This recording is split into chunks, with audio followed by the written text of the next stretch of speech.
देंगे और अपने सर्कल्स में सब लोगों को बांटेंगे और आखिरकार हम सब कभी न कभी सफल जरूर होंगे, लेकिन पिछले बिजनेस के पुराने तौर तरीकों पर वापस जाने का कोई मतलब नहीं है। फिर से हमें भविष्य की ओर देखना होगा, हमें पॉजिटिव रहना है, नेगेटिविटी से दूर। अभी भी ऐसे लोग हैं जो ऐश के प्रति वफादार नहीं हैं और वे टिप्पणियां करते रहते हैं, और दुर्भाग्य से पुराने लीडर्स में से बहुत से अब यहाँ मौजूद नहीं हैं। तो फिर से मैं कहूँगा कि आप खुद को व्यस्त रखने के तरीके ढूंढें।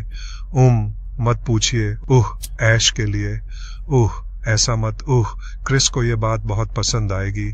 उन्हें कॉल मत कीजिए, मैसेज मत कीजिए।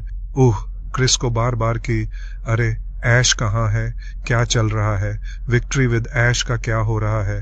क्रिस भी बहुत व्यस्त है और हमें वो सब नहीं दिखता जो वो पर्दे के पीछे कर रहे हैं।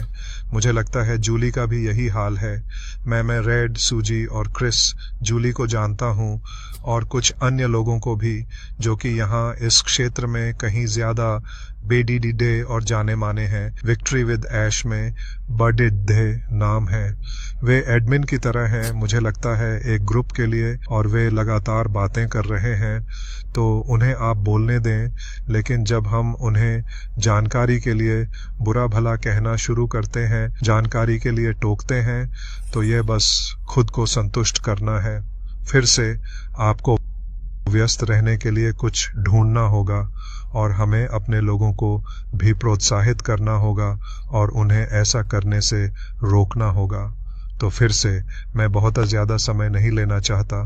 फिर से मुझे उम्मीद है कि आप समझेंगे मैंने ये वीडियो क्यों बनाया। फिर से हम लीडर हैं, और अगर आप लीडर नहीं भी हैं तो आप वास्तव में एक तरह से लीडर बन रहे हैं। ऐसी चीज़ें हैं जो आप कर सकते हैं। जहां तक सही काम करने की बात है, इनमें से एक स्पष्ट रूप से ईमानदारी और सत्यनिष्ठा है।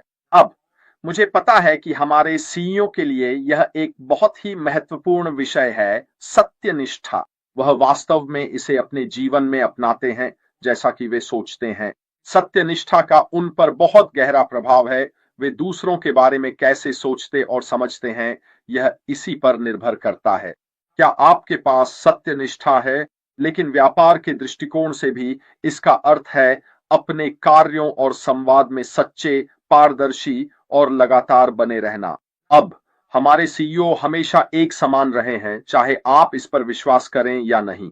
उन्होंने हमेशा यह तय किया है कि जैसा मैंने कहा, अगर हमें बताने के लिए कुछ नहीं है तो वे सिर्फ हेलो कहने के लिए सामने नहीं आएंगे। ये उनकी आदत नहीं है। वह बस इतना नहीं कहेंगे, हाँ मैं अभी भी यहां हूं, चिंता मत करो। ये हमारा काम है। यही वह जगह है जहां हम आपको बताते हैं, चिंता मत करो, वह अभी भी वहीं है, वह कहीं नहीं गए हैं। और यही वजह है कि हम आपसे संवाद करने की कोशिश करते हैं ताकि आपको अपडेट रख सकें, आपको शामिल रख सकें और निश्चित रूप से व्यापार के लिहाज से आपको उत्साहित रख सकें। वह तब आएंगे जब उनके पास हमें बताने के लिए कुछ होगा। वह कहीं नहीं गए हैं। वह हम सभी के लाभ के लिए पर्दे के पीछे बहुत मेहनत कर रहे हैं, लेकिन वह इसे सही तरीके से करना चाहते हैं, इसलिए वह सही काम कर रहे हैं।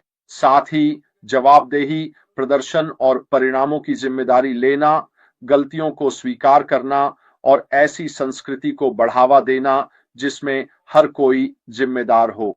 ऐसा समय समय पर बहुत हुआ है ना? जो कुछ भी अतीत में हुआ उसकी जिम्मेदारी लेना और आगे बढ़ते हुए भी जिम्मेदार रहना। उन्होंने अक्सर कहा है कि वह पहले जो हुआ उसकी पूरी जिम्मेदारी लेते हैं और शायद कुछ चीजें अलग तरीके से की जानी चाहिए थीं। इसी वजह से आगे बढ़ते हुए सही काम करना बहुत जरूरी है। इसे सही तरीके से किया जाना चाहिए और यही अभी पर्दे के पीछे हो रहा है, यह सुनिश्चित करने के लिए कि जब तक सब कुछ सही ढंग से नहीं हो जाता तब तक हम आगे न बढ़ें। और इसीलिए हम अब इस प्रतीक्षा अवधि में हैं।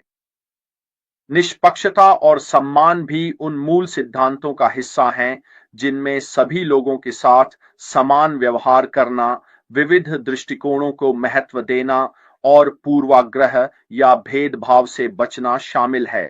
हम एक बहुराष्ट्रीय राष्ट्र हैं। राष्ट्र हम एक बहुराष्ट्रीय व्यवसाय हैं जिसमें इतनी विविधता है, एक ऐसा समुदाय जिस पर हमें इस व्यवसाय के संदर्भ में वास्तव में गर्व है। ऐसी बहुत कम कंपनियां हैं जिनके पास यह सुविधा है। कंपनी, लेकिन हमारी असफलता नहीं हुई है। कंपनी ने अभी तक 1 बजे प्रोडक्ट भी लॉन्च नहीं किया है, इसलिए कंपनी ने लॉन्च नहीं किया है। उस समय जो किया गया था, मतलब सभी ने कमीशन देकर यह किया था, वे आज हमारी इस कंपनी में नहीं हैं। वही लोग हमारी कंपनी की कमर तोड़कर चले गए हैं। उन नामों को आप सभी जानते हैं। आईसीसी के उन चीजों को उनके साथ करना अनिवार्य था क्योंकि उनके पास सीएसआर की दी हुई शक्ति थी।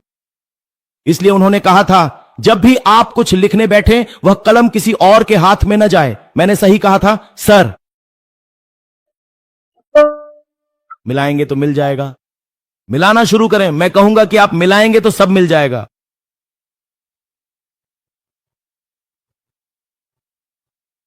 इसीलिए इस व्यवसाय की स्थिरता बनाए रखने के लिए सावधानी पूर्वक फंड का प्रबंधन करना आवश्यक है।